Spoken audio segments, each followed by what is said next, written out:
Hello everyone. You're welcome back to my YouTube channel. It's Emmanuel here once again on Education Expedition Abroad. So today I have here with me my very own friend and yeah, so let me just give a bit brief of who he is. He's currently in Russia as well. And as you all know, and I have said in my previous videos and all, that I personally had the opportunity to study in Russia as well. So in starting my interview, I decided to bring someone from there, at least for the person to share how things are there and how, in case whoever desires to study there. All right, so can you please introduce yourself and what you have been doing so far? Thank you. Okay, thank you so much, sir. Okay, my name is Albert Success, and currently a student. I'm studying. I'm studying intelligent system software. That's for my master's, and also a pastor in charge of RCCG, House of Salvation background. And by the grace of God, I'm fine. And yeah, I'm fine. I've been teaching English as well. Yeah, I'm an English teacher and a programmer. Thank you. That's awesome. Okay, can you give me a brief on how you came to Russia? How did you get the opportunity to Study in study? Russia. Yes. Okay, so I think started studying. The reason why I'm saying I think is because I'm not very conversant with it. In November, in November 2017. Yeah, but the process I applied through Scholarship Secretariat for a scholarship, and I also applied to other countries. Other universities in Ghana, and I applied to Russia. That's a country outside Ghana. Yeah. So I was just expectant, praying, and just hoping. But I got the scholarship. I applied to Ashesi actually. So I got Ashesi, and I also got to study in Russia. But to study in Russia was the biggest move, and for me at that time. So I moved to Russia to study. Yeah, but it was through scholarship secretariat. I got the scholarship. I went through the process, the interview, everything, applied, and I got the scholarship by God's grace. So I sent my documentation and like everything concerning me. I did the test and everything, and I arrived in Russia in November. Yeah, in November. I think the 1st of November, so the 2nd of November. Then that was in Moscow. Then I had to go to Belgrade. That's where I'm studying. Belgrade State Technological University. That's where I'm studying currently. Yeah. Okay, so you said you are currently doing your masters. For your bachelor's, what did you study? Okay, so for my bachelor's, I studied computer science and engineering for my bachelor's, yeah.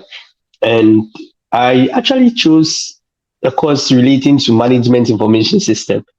Yeah, because that was the course I chose when I wanted to go to HSC, but I don't know, it was changed to computer science and engineering. Yeah. So I studied computer science and engineering in Russia. That's for my bachelor's. Yeah, so personally, I think I know and you know that the language of instruction is not in the it's not in English. So Yeah. can you also a bit about that one? Did you have the opportunity to study in English, or how was it? Okay, so in that year, 2017, actually to study such courses, you had to study in Russian language because I don't know, they don't really, we're not really teaching such computer courses in English, and because of, I think maybe because of the fame and also because of how they liked their language. But I studied 1 year in FAE.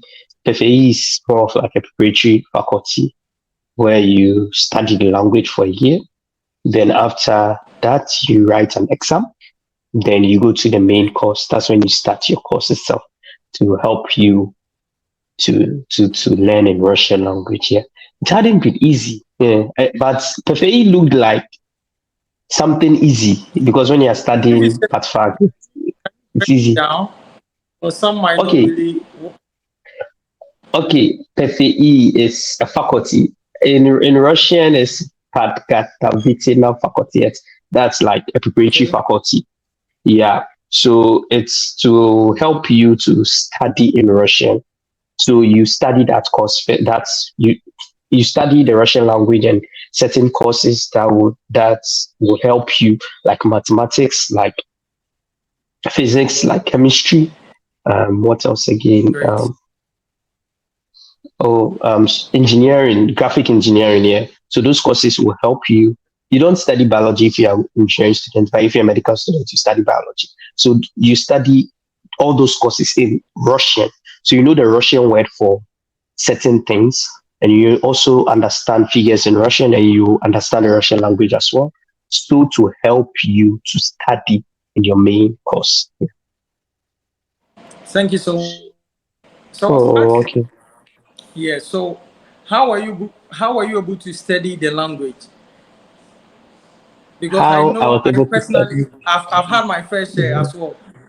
How were you Mhm. able to? For instance, because you've studied English language your whole life, you get it, and then you go to a country where the mode of instruction is not in English language, and you have to study, as you said, you studied for 1 year before you started your main course. So I want to find out some of the challenges you face, and even as far as the um, conversation wise is concerned, with the with what goes on in Russia, because obviously you meet people, you go out, you want to buy stuff and all. How are you able to maneuver your way out? Oh, okay. Okay, so Russia, it's a country where you can basically you can be in the country and say you won't study Russian or you won't speak Russian, and everything will be okay with you. You move on as long as you don't go to the hospital or you get someone to translate, or as long as you get someone to translate for you at the bank. But if you go to the market, it's so easy. You can just go pick up stuff, put it at the casa. What's casa in English? Counter, right? Yeah. You put it at the counter. Yeah. They tell you they tell you they show. In fact, they don't even tell. They'll show you the price. You pay. So it's very easy not to study the Russian language. But when you know that you'll be studying in Russian language, there is a need for you to be determined to learn the language. I think that's what helped me.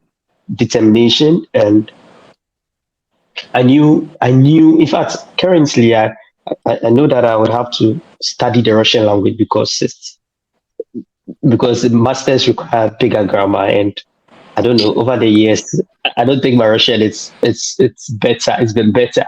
Like someone who has, like someone who is supposed to be in a country for, I don't know. But I think now my Russian is I'm still studying here. Okay, so you have to be determined, and you also have to make up your mind that you want to study. Maybe you want to like there are certain words that you occasionally use or you use frequently.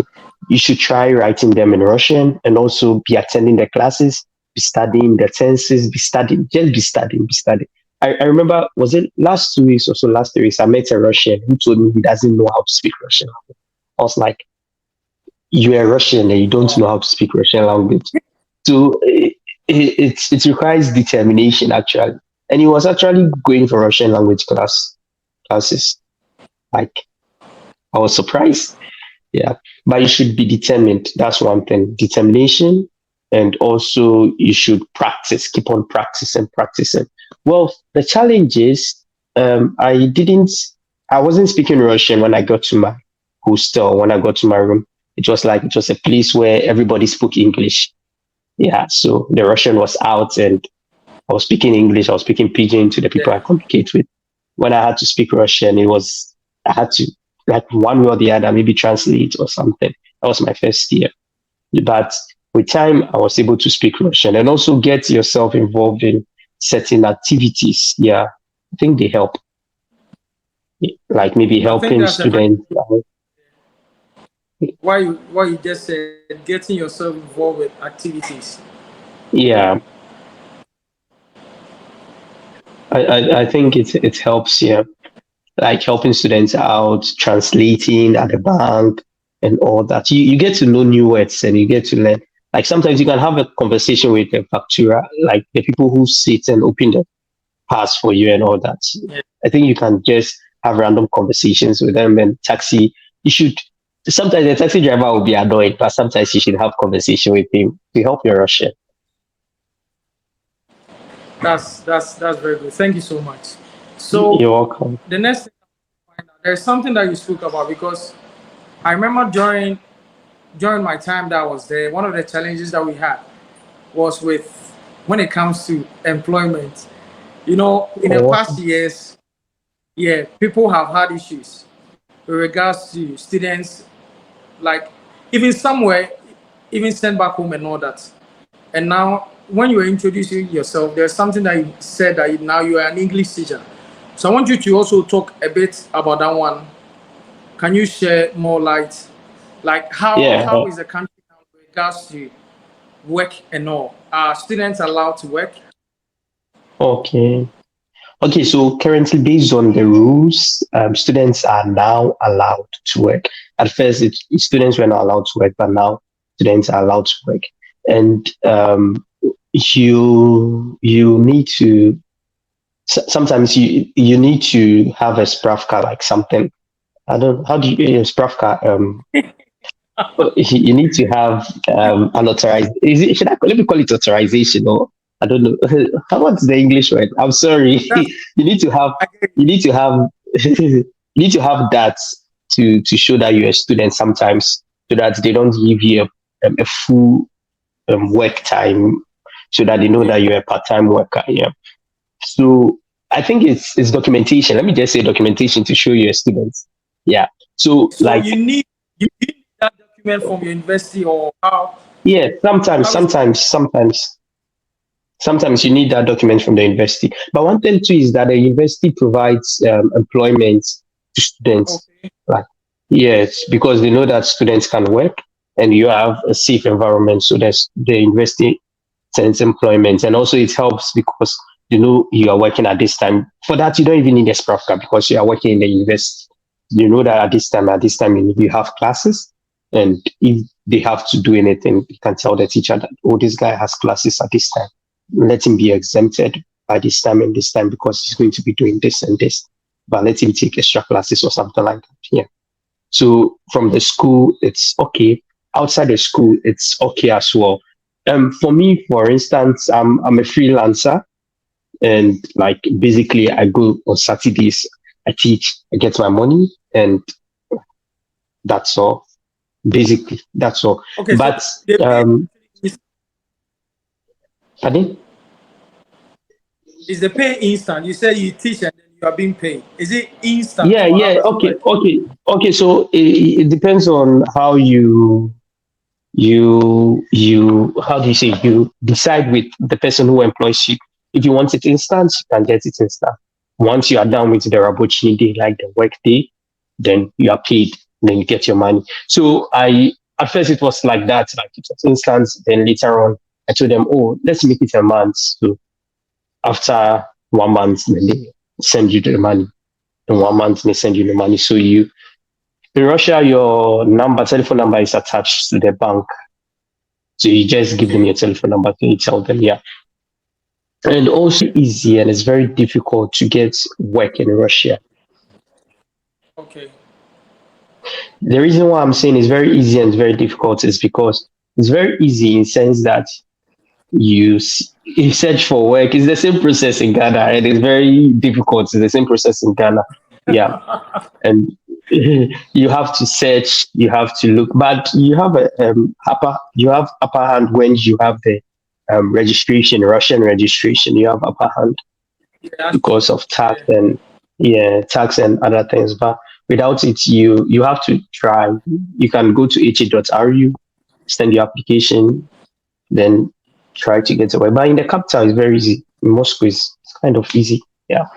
But when you're in Belgrade, you're in other suburb country. Okay, it's easy. It's the same thing as it's being difficult. It's difficult, yeah. But now okay, thank you. now it's So open to everybody here. Everyone can can work. you also speak about, recently what has been going on, and I think it is something that is preventing individuals or even parents are not allowing their wards to travel to Russia for school and all that because of the war between Ukraine and Russia, and how the media the opportunity. So can you speak a bit about it? How is the country? And is it Okay, safe? okay, Yes. okay. Oh, it's very safe. It's very safe. Very, very safe because the war is not happening yet. It's very, very safe. Uh, okay, the reason why I'm saying it's very, very safe is because I'm in Belgrade. Okay, and Okay. um, I'm in Belgrade, and we share border with Ukraine. Sometimes we hear the missiles once in a while, but it's safe because like provision, everything has been made available. I think last year, no, in last month, I'm in September, in August, yeah, last month, I think maybe in August or July, I can't see, but this year, even the movie was even shot. Like Africans seem to shoot a movie in Belgrade. It's very safe. And if you want to come and study in Russia, I would say you should have a sponsor, but you should know that someone is going to sponsor you. That's the first thing. And before you make a step, because if you just come to this country and say, okay, I'll work and all that. In fact, if you work, just make sure you have a work and make sure you can afford a piece for like 2 years before you come here. Yeah, because when you say you want to come here and work and all that, my friend, I would advise you to sit at home or something. So it's Yeah, not like other countries that you can. Okay, I think I understand you. So as we all heard, now it's quite safe because personally, I think I've engaged few individuals that the media, what they are portraying and all, are trying to make it seem that hey, it's like nothing is going on. You get it? yeah. Yes. So thank you so much for that. And the last question I also want to ask is, what is life after school there? Do you have the opportunity to remain, or how does that work? Okay, yeah, life after school. You have the opportunity to remain. Now, students have temporary visa. You apply. You just need a police report from your country. That's all. Then you send all your documents to. Okay, like from your country, you need police reports, but from here, you need other documents. Then you send it to the immigration center. Then you apply for RVPO. Yeah, so you get temporary residence. Then after that, you can apply. Pardon? You apply through the words you are You using. My apply. audience, Okay, okay, okay. You apply so like through you apply. Okay, so we have RVP and RVPO. RVPO is for students. RVP is for basically non-students. Okay, yeah. So if you're okay, applying, yeah, if you're working, yeah, yeah. So if you're applying as a student, you have to apply for RVPO, and in that one you get it. Like no two ways. I don't know. It's easy. You just get it. Then after getting it, they give you a temporary residence in Russia for a very long time till you finish your education plus 6 months. Then during that time, you apply again for um, a permanent residence in Russia. So you do the application for a permanent residence, you also get it. So with that, you get it's more of like a Russian passport, but it's not a Russian passport. It's just residence. okay. Yeah. Then Wow.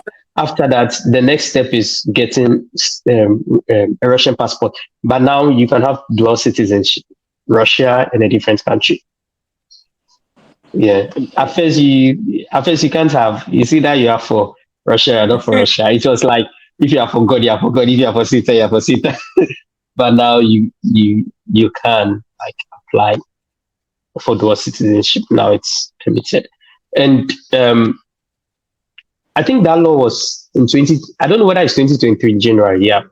And also, if you're not a student, you can apply for RVP. But that one you ask for a quota, and quota is like American lottery.